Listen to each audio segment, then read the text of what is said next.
Selamat datang dalam video pembelajaran tentang CP dalam pelajaran bahasa Inggris. Hari ini, kita akan menjelajahi capaian pembelajaran bahasa Inggris dalam kurikulum Merdeka, yang menekankan pada fleksibilitas dan kebutuhan individu siswa. Sebelum membahas capaian pembelajaran bahasa Inggris pada jenjang SMP, SMA, dan SMK, ada yang tahu apa itu capaian pembelajaran? Capaian pembelajaran adalah kompetensi yang diharapkan dicapai oleh siswa sebagai hasil dan proses pembelajaran yang fleksibel dan berpusat pada kebutuhan serta potensi individu siswa. Capaian pembelajaran dibedakan berdasarkan fase-fase pembelajaran. Pada jenjang SMP berada pada fase D, jenjang SMA atau SMK kelas 10 berada pada fase E, sedangkan kelas 11, 12 ada pada fase A. Capaian pembelajaran setiap fasenya dapat dibedakan menjadi CP umum dan CP keterampilan. CP keterampilan dibagi menjadi 3, yakni menyimak atau berbicara, membaca, memirsa, dan menulis, mempresentasikan. Mari kita cari tahu apa saja capaian pembelajaran di masing-masing fase. Fase D dilaksanakan pada jenjang SMP, MTS, atau sederajat. Capaian umum dari fase ini adalah pada akhir fase D, peserta didik menggunakan teks lisan, tulisan, dan visual dalam berbahasa Inggris untuk berinteraksi dan berkomunikasi dalam konteks yang lebih seragam dan dalam situasi formal dan informal. Peserta didik dapat menggunakan berbagai jenis teks seperti narasi, deskripsi, prosedur, dan teks khusus dan teks otentik menjadi rujukan utama dalam mempelajari bahasa Inggris di fase ini.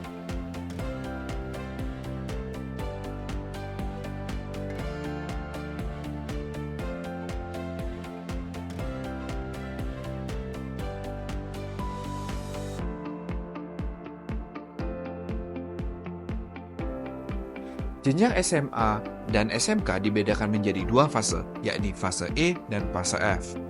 Capaian umum pada fase E adalah peserta didik menggunakan teks lisan, tulisan, dan visual dalam bahasa Inggris untuk berkomunikasi sesuai dengan situasi, tujuan, dan pemirsa atau pembacanya. Berbagai teks seperti narasi, deskripsi, prosedur, eksplorasi, recount, report, dan teks otentik menjadi rujukan utama dalam mempelajari bahasa Inggris di fase ini. Peserta didik menggunakan bahasa Inggris untuk menyampaikan keinginan, perasaan, dan berdiskusi mengenai topik yang dekat dengan keseharian mereka atau isu yang hangat sesuai dengan usia peserta didik di fase ini. Mereka membaca teks tulisan untuk mempelajari sesuatu atau mendapatkan informasi. Keterampilan inferensi tersirat ketika memahami informasi dalam bahasa Inggris mulai berkembang.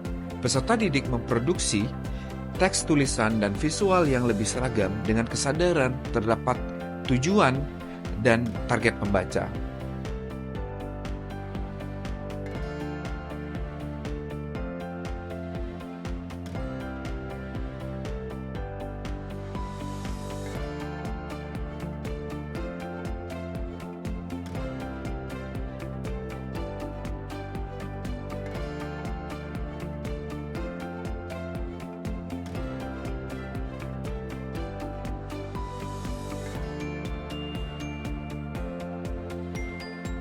Fase yang terakhir adalah fase F. Capaian umum dari fase F adalah peserta didik menggunakan teks lisan, tulisan, dan visual dalam bahasa Inggris untuk berkomunikasi sesuai dengan situasi, tujuan, dan pemirsa atau pembacanya. Berbagai jenis teks seperti naratif, deskriptif, eksplorasi, dan prosedur, argumentasi, diskusi, dan teks otentik menjadi rujukan utama dalam mempelajari bahasa Inggris di fase ini. Peserta didik menggunakan bahasa Inggris untuk berdiskusi, menyampaikan keinginan atau perasaan. Peserta didik menggunakan keterampilan berbahasa Inggris untuk mengeksplorasi berbagai teks dalam berbagai macam topik kontekstual. Mereka membaca teks tulisan untuk mempelajari sesuatu atau mendapatkan informasi untuk kesenangan. Pemahaman mereka tentang teks tulisan semakin mendalam. Keterampilan inferensi tersirat ketika memahami informasi dan kemampuan evaluasi menjadi berbagai jenis teks dalam bahasa Inggris sudah mulai berkembang. Mereka memproduksi teks lisan dan tulisan serta visual dalam bahasa Inggris yang terstruktur dengan kosakata yang lebih beragam. Peserta didik memproduksi berbagai teks tulisan dan visual, fiksi maupun non-fiksi dengan kesadaran terhadap tujuan dan target pembaca atau pemirsa.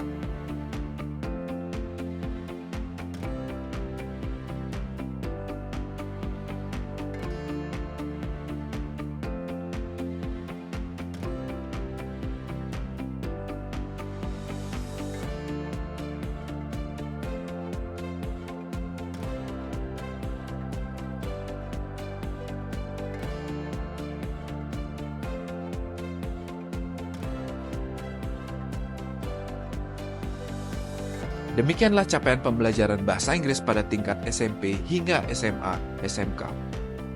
Bacalah dengan seksama untuk memahami setiap capaian pembelajaran tersebut. Sampai jumpa di video selanjutnya.